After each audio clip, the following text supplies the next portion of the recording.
of Oak Street is an American science fiction thriller film directed by David Robert Mitchell. The film stars Anne Hathaway and Ewan McGregor, and the film basically follows the Platt family who find themselves, as a result of a bizarre cosmic anomaly, transported back in time from 80s suburbia to the prehistoric times, and are then forced to try to navigate their newfound surroundings and work together in order to survive. Now, going into this film, I was looking forward to seeing it. The trailers didn't really show that much. It kind of felt like they didn't really know how to market this movie, and after seeing it, I can totally see why.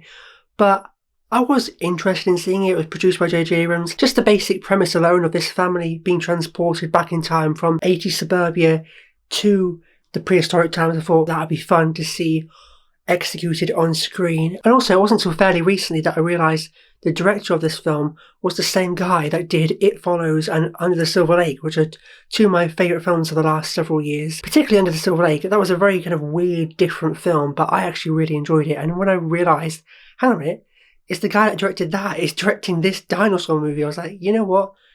That makes me a lot more interested in seeing this, because it kind of looked like it might have been just a bit of a generic kind of cliche kind of movie.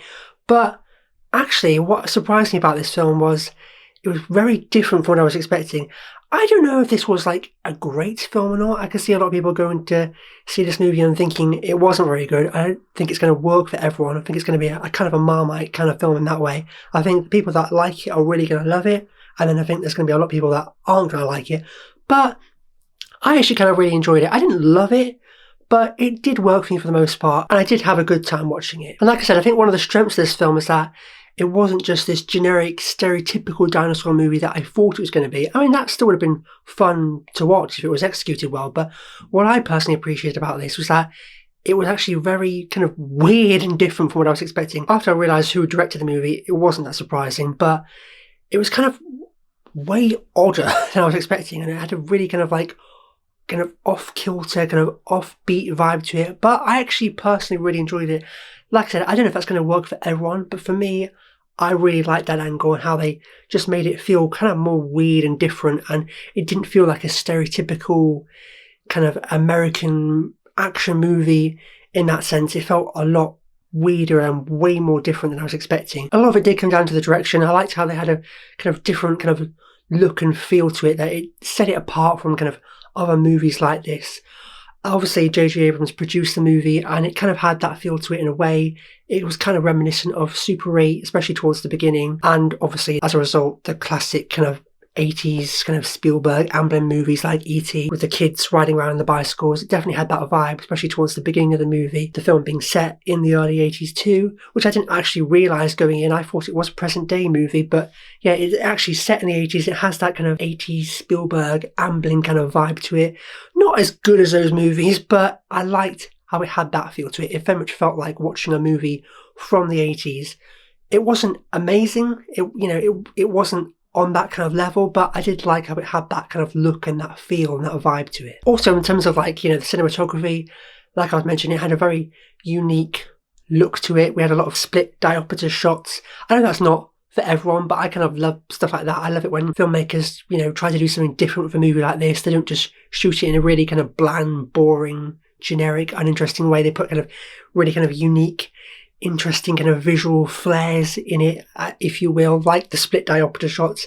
Maybe that won't be everybody's cup of tea, and it is kind of like used a lot, especially towards the beginning. But I really like things like that when a filmmaker tries to put their own kind of stamp on it and make it feel kind of unique and different and on a visual level. So if you're a fan of split diopter shots in particular, you're going to love this movie. Also, another one of the things I really liked about it was that it wasn't just a straightforward generic dinosaur movie. Obviously we do get that, and the sequences with the dinosaurs are a lot of fun, and the dinosaurs did look great. Another good thing about this movie was that it did look really good. The production design was great. The visual effects for the dinosaurs were really convincing. It was very much on the kind of Jurassic Park, Jurassic World level in that respect. But also, it wasn't just one thing, and this is kind of a strength and a weakness to it, but one of the things I liked about it was that it felt like it was doing a lot of different things. It was on one hand a kind of fun dinosaur action movie, but it was also kind of a lot more of a kind of survival horror thriller than I was expecting. It's not like a full-blown horror movie, but with the director being the guy that did It Follows, there are sequences in this movie where it kind of almost leans into full-blown horror. It does get surprisingly kind of like dark at times. I mean, it is a PG-13 movie. It doesn't go like really bloody and violent and R-rated, but there are some surprisingly kind of dark, intense, kind of scary sequences, and I kind of like that.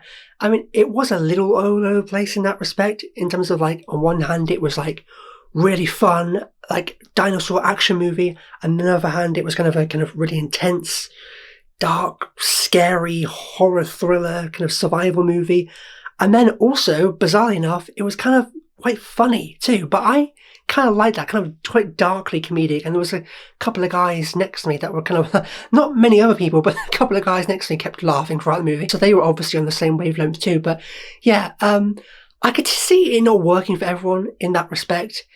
And I do think it was a little bit of a mess in terms of it was trying to do a lot of different things and trying to be a lot of different things. But I also really appreciate that it wasn't just trying to be one thing.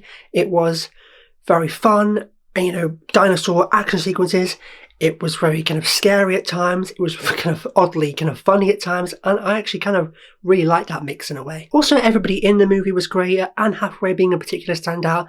I'm a big fan of Anne Hathaway and have been for like 20 years or more, probably longer than that. Obviously, she was great in Devil Wears Prada 20 years ago. I love that movie. I still haven't seen the sequel, but this seems to be like almost like the year of Anne Hathaway. The year of Anne Hathaway and Robert Pattinson. They can appearing in like several films this year. Obviously, she was in Devil Wears Prada 2, and she was in The Odyssey, and now she's popping up again in this. But yeah, she's actually a real strength in this movie.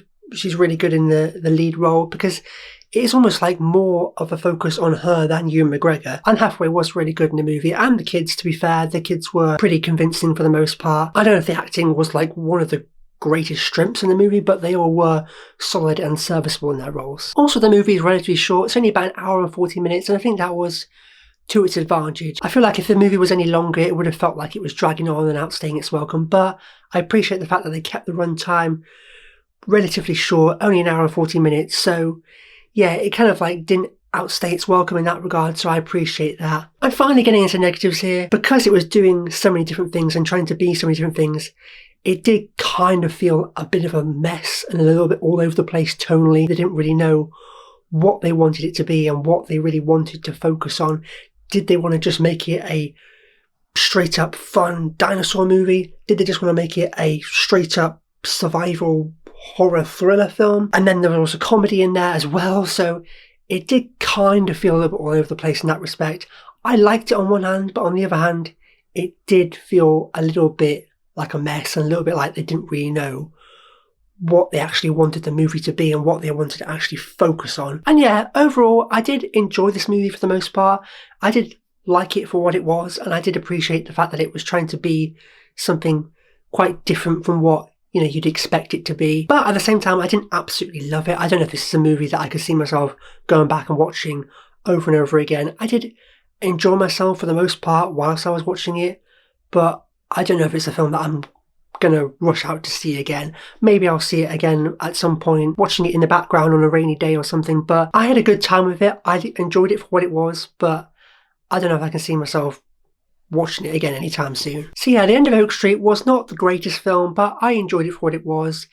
A fun dinosaur movie in one respect, but also with a slightly kind of weird, offbeat, kind of off-kilter vibe that you'd expect from the director. Some quite kind of intense, you know, scary sequences at times, also kind of oddly funny at times. So yeah, I enjoyed this movie for what it was. It wasn't the greatest film. I have no idea how it's going to be received. I think it's going to be kind of a divisive movie. I can see some people really enjoying it, some people really not liking it. But I kind of was kind of down the middle. I liked the movie. I didn't love it. Probably not going to bother seeing it again, but I did enjoy myself whilst I was watching it. So there we go. That wraps up my review of The End of Oak Street. Have you had a chance to see the film yet? And if so, what did you think about it? Let me know in the comments down below. And if you missed my last review and you want to watch that, be sure to go ahead and click over here, or perhaps down here to catch up on one of my recent videos. And as always, if you like this and you haven't already, be sure to click subscribe to see more. But until then, I'll see you next time.